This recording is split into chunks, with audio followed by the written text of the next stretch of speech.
Vamos a leer la profecía que se encuentra en Isaías, capítulo 11, versículos 1 al 10. En aquel día brotará un renuevo del tronco de Jesé, y de su raíz florecerá un vástago. Sobre él se posará el espíritu del Señor, espíritu de sabiduría y entendimiento, espíritu de consejo y fortaleza, espíritu de ciencia y temor del Señor. Lo inspirará el temor del Señor. No juzgará por apariencias, ni sentenciará de oídas. Juzgará a los pobres con justicia, sentenciará con rectitud a los sencillos de la tierra. Pero golpeará al violento con la vara de su boca, y con el soplo de sus labios hará morir al malvado. La justicia será ceñidor de su cintura, y la lealtad cinturón de sus caderas. Habitará el lobo con el cordero, el leopardo se tumbará con el cabrito, el ternero y el león pasarán juntos, y un niño será su pastor. La vaca pastará con el oso, sus crías se tumbarán juntas, el león como el buey comerá paja. El niño de pecho retoza junto al escondrijo de la serpiente, y el recién destetado extiende la mano hacia la madriguera del áspid. Nadie causará daño ni estrago por todo mi monte santo, porque está lleno el país del conocimiento del Señor, como las aguas colman el mar. Aquel día, la raíz de Jesé será elevada como bandera de los pueblos. Se volverán hacia ella las naciones y será gloriosa su morada. Palabra del Señor. Gloria a ti, Señor Jesús. ¿Se imagina usted el hermoso espectáculo de una vaca y una osa que se vuelven comadres? O del lobo y del cordero que después de larga enemistad vuelven a ser amigos. Pues bien, la visión profética de Isaías que estamos leyendo tiene la osadía de ver el mundo de esta manera.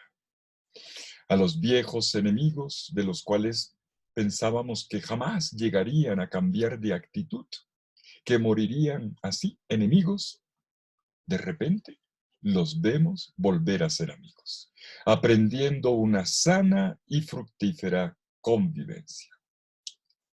Es el sueño de una humanidad reconciliada. Es el sueño de la paz definitiva, de una humanidad que cultiva la armonía y no la destrucción. Este es el proyecto de Dios. Y este sueño, Dios lo lleva a cabo por medio de su Mesías, el ungido que Él nos envía. Y así empieza precisamente la profecía. Isaías 11:1. Saldrá una rama, un vástago, del tronco de Jesé. Un retoño, un retoño, un árbol viejo que es un árbol que estaba seco y de repente asoma su cogollito, su pimpollo, comienza a transformarse, se renueva desde algo muy frágil, el renuevo, y volverá a reverdecer, a recuperar su follaje, a florecer y a dar frutos. Pues esta imagen es la imagen que se nos da del Mesías. En él retoña después de un largo tiempo de aridez, sea por el invierno que ha deshojado los árboles, o quizás también, ¿por qué no?, por una tremenda sequía, se renueva en él como un árbol que se recupera y se hace frondoso, una nueva humanidad. En el Mesías, Dios retoma su proyecto de amor sobre el mundo. Su venida nos devuelve la esperanza del fin de las guerras, del planeta degradado, de las malas relaciones entre los pueblos e inaugura el nuevo proyecto de humanidad. Ahora bien, cómo se lleva a cabo este proyecto. Vamos a seguirle brevemente, puntualmente, el hilo a la profecía de Isaías. Vale la pena. En el versículo 9 se nos da una pista, versículo 9 del capítulo 11 de Isaías, se nos da una pista que conecta muy bien con la invitación que el mismo Isaías ya había planteado en el capítulo 2 de esta misma profecía. Eh, esta profecía que hablaba de una subida al monte Sión. Todos los pueblos de la tierra suben como ríos de peregrinos a la montaña santa de Sión coronada por el templo, para aprender allí la palabra del Señor y luego volver a descender y transformar el mundo. Lanzas que se convierten en podaderas, en instrumentos de cultivo, espadas que se convierten en asadones. Y decía aquella profecía que se cambiaría el mundo desde la escucha de la palabra del Señor, que viene desde Sión. Pues nuestra profecía hoy en 11:9 dice, nadie hará daño, nadie hará mal en todo mi monte santo. Pues bien, desde el monte consagrado por la presencia de Dios, coronado por el templo, en comunión con Él, se ve cómo surge un mundo nuevo que no siempre conseguimos vislumbrar. Subiendo con el profeta Isaías a este monte, contemplamos asombrados un espectáculo que tiene 5 pasos, 5 pequeñas escenas. 1, versículo 1, sobre la tierra semiárida de Palestina, el paisaje vegetal, cósmico y humano se transforma. Primero, un tronco seco que retoña. 2, segundo momento, versículos 2 y 3. Soplan los vientos desde los 4 puntos cardinales, y estos ya no pasan derecho por el árbol, sino que se posan sobre este retoño comunicándole su vitalidad. 3, versículos 3b al 5. Con esta fuerza, el retoño se levanta y hace justicia a los pobres de la tierra. Cuarto paso, versículos 6 al 9. Entonces, la justicia genera paz y reconciliación entre los aparentemente irreconciliables de la tierra. Y por último, quinto, la escena que corona nuestra profecía de hoy, el retoño, que es el Mesías, y no solo el monte Sión, se vuelve estandarte, una bandera, dice el texto, que responde a las búsquedas de todos los hombres de la tierra. Es el versículo 10. Tenemos 5 pasos. Son 5 cuadritos llenos de colorido y de dramatismo. Vamos a detenernos en cada uno de ellos. Primero, del tronco de Jesé brota un retoño. Versículo 1. Aquel día brotará un renuevo del tronco de Jesé, y de su raíz florecerá un vástago. El primer paso es una germinación, un retoño, que es pequeño y frágil, pero que expresa muy bien el vigor de la vida. La savia vital no ha muerto, siempre ha estado ahí. Imagen de la presencia de Dios. A veces puede quedar el árbol deshojado, pero ahí, esa fuerza vital nunca se perdió. La promesa de Dios vivifica entonces la cepa de la historia de la salvación. Los orígenes del Mesías, descendiente de David, aquí aparecen como un retoñito. Son humildes, pero hay que ver en él la obra de Dios. Pues sí, el viejo árbol no ha muerto. La sabia fuerza de la vida es perenne, aun cuando no se note. Ella siempre ha estado ahí y Dios la vuelve a manifestar. Paso número 2. Ahora vemos cómo los 4 vientos de la tierra se posan sobre el retoño de David. Veamos los versículos 2 y 3.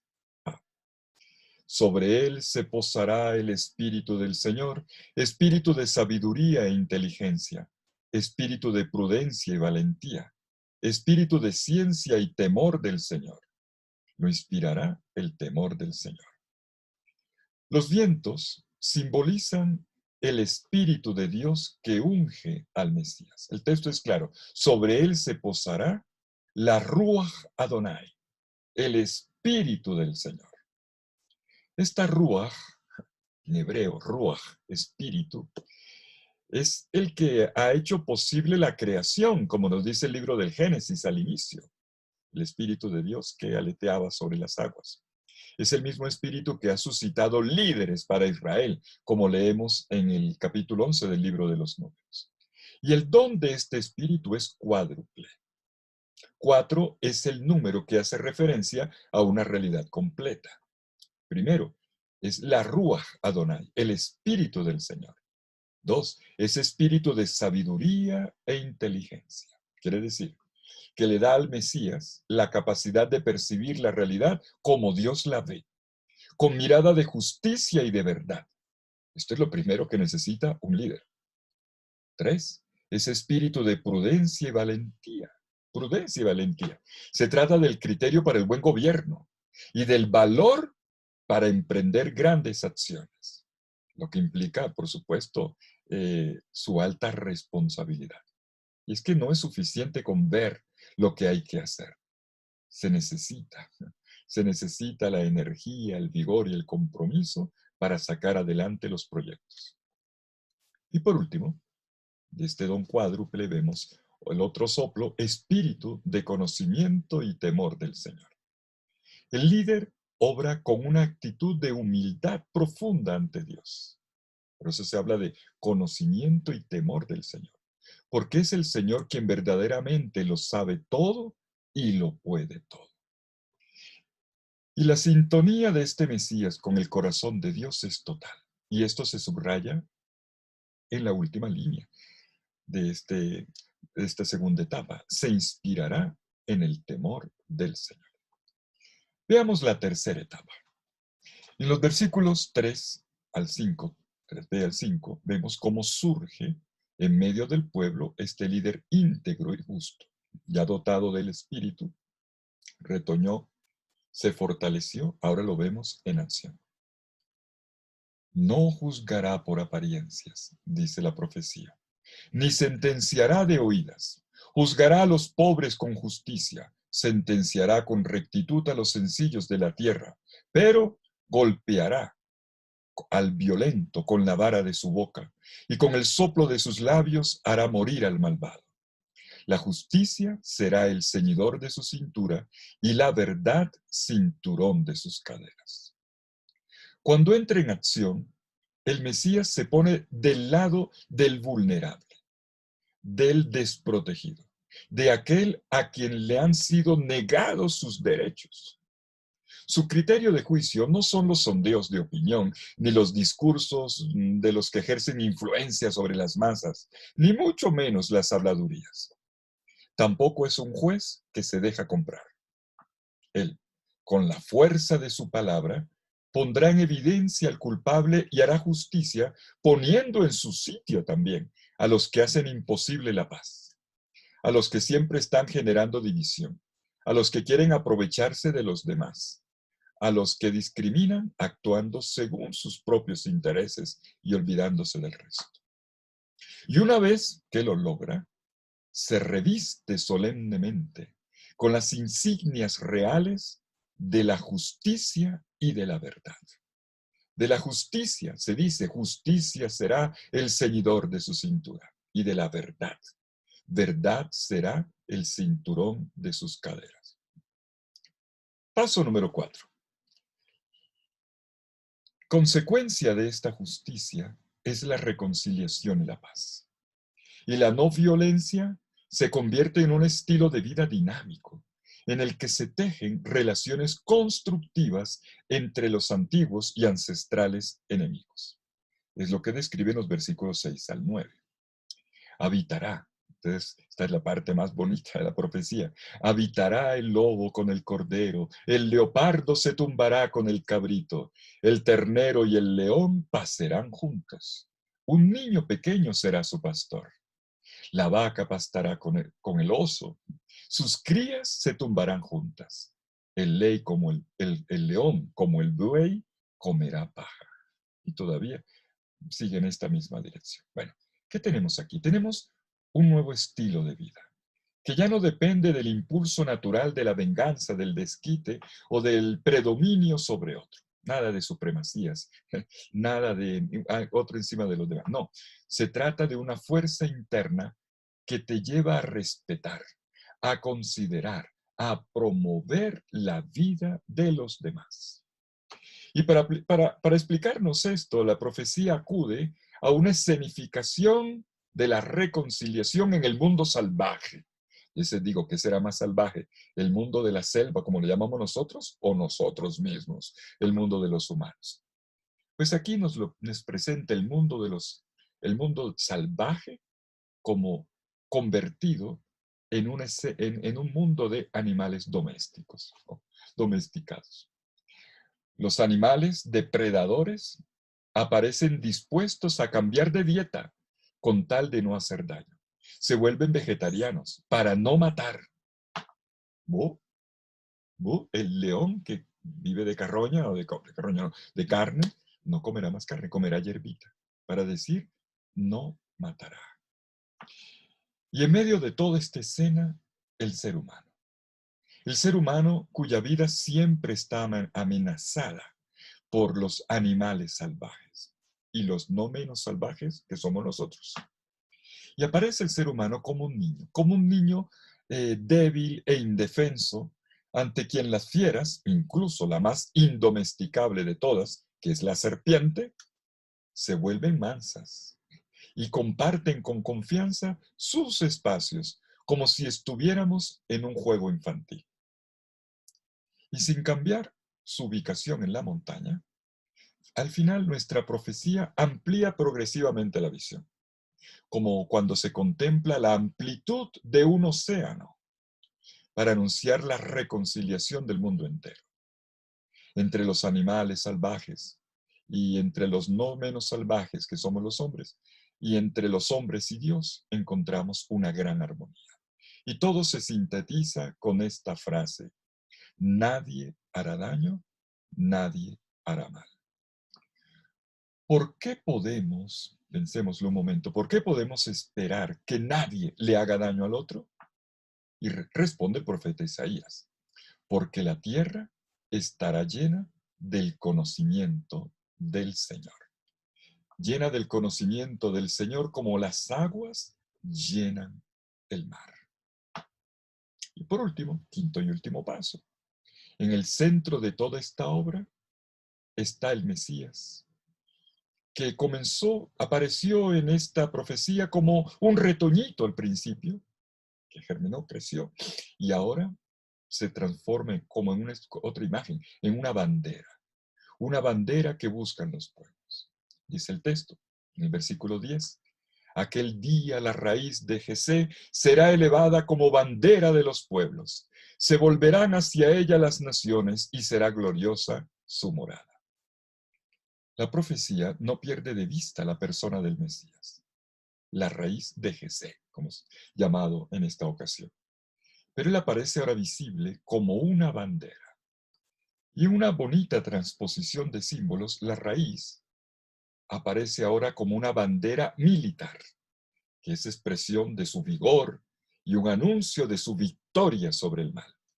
Y entonces, junto al Mesías, los pueblos ya no combaten entre sí, sino que más bien se unen para la única batalla que vale la pena librar unidos. ¿Cuál? La promoción de la vida y la fraternidad. También al final, la profecía nos hace ver cómo los paganos, que no son del pueblo de Israel y que buscaban a Dios, porque así lo dijo el capítulo 2 de Isaías, lo buscaban en el monte Sión, ahora lo buscan, no en el templo, no en la montaña santa, sino en este Mesías, de forma concreta en esta raíz de Jesé, el descendiente de David. Finalmente, la morada gloriosa del Mesías es el punto de encuentro de todas las naciones buscadoras de Dios y de su justicia. En esta morada hay paz y descanso, porque solo encuentran en Dios reposo. O sea, solo en Dios encuentran su realización y plenitud todos los proyectos humanos. Esta es nuestra profecía, la que leemos hoy. Vale la pena. Qué bello el Adviento. Qué hermoso escuchar en este tiempo del Adviento las profecías que nos renuevan la esperanza, que nos nos invitan a soñar con Dios, que nos invitan a recuperar proyectos que a lo mejor teníamos engavetados. En el Mesías todo renace desde la raíz, vemos hoy. Y todas las realidades humanas se ordenan en función del proyecto de vida en un ámbito de fraternidad reconciliada propuesto por Dios. Y el camino de la reconciliación que le devuelve al mundo su vitalidad para crecer juntos comienza, como se ha subrayado al final, por el conocimiento del Señor. Un conocimiento del Señor que trae el Mesías. Pero preguntémonos un momento, ¿qué nos dicen estos 5 pasos que hemos descrito en la profecía a partir de la profecía de Isaías? ¿Cómo se relacionan con el despertar en lo más profundo de mí, de mis esperanzas a veces marchitas? ¿Qué necesita en mí renovación, restauración? ¿Qué necesita en mí un nuevo vigor? ¿Qué necesita brotar de nuevo? En este árbol del mundo, ¿qué ramas se han marchitado? ¿Cuál es entonces la buena noticia que anuncia esta promesa profética y de qué manera Jesús, el Mesías, la lleva a cabo? Pues no podemos dejar de ver el Evangelio, porque precisamente la respuesta a esto último que he preguntado está en Jesús. ¿De qué manera Jesús la lleva a cabo? Leemos hoy en el Evangelio Lucas 10, 21 al 24. Y allí se nos dice, Jesús es el Mesías que anuncia, que realiza lo anunciado por el profeta Isaías. Y lo reconocemos por un detalle, un detalle. El Evangelio de Lucas hoy dice que sobre él se posa el Espíritu Santo. Jesús se llenó de gozo en el Espíritu Santo, como en la profecía. Se posa en él el Espíritu Santo con el don de la alegría, el don del gozo y también del conocimiento de Dios. 2 elementos muy importantes. Dice el versículo 21 del capítulo 10 de Lucas. En aquel mismo momento Jesús se llenó de gozo en el Espíritu Santo y dijo, yo te alabo, Padre, Señor del cielo y de la tierra. La alabanza que florece en los labios de Jesús tiene su trasfondo en una manera de ver la realidad que consiste en saber reconocer la obra de Dios allí donde a simple vista pareciera no existir. Y Jesús eleva su alabanza a partir de la admiración. Se sorprende cuando descubre que el Padre tiene otras preferencias, elige otros caminos y se revela a los pequeños. También está asombrado porque el hombre no está disponible muchas veces para la revelación del Padre. La alabanza no tiene como finalidad la intercesión ni la súplica, lo sabemos bien. Surge más bien de la certeza de que nuestros días son apreciados por Dios y que por lo tanto están revestidos de una viva esperanza. La alabanza brota allí donde se acortan las distancias, incluso las más peligrosas, y se abre espacio para un mundo totalmente reconciliado. Como lo vimos en Isaías, el lobo morará junto al cordero, el leopardo se echará al lado del cabrito. ¿Y quién puede hacer esta experiencia? Los pequeños, dice Jesús, los pequeños. Yo te alabo, Padre, dice Jesús en Lucas 10, 21, 22.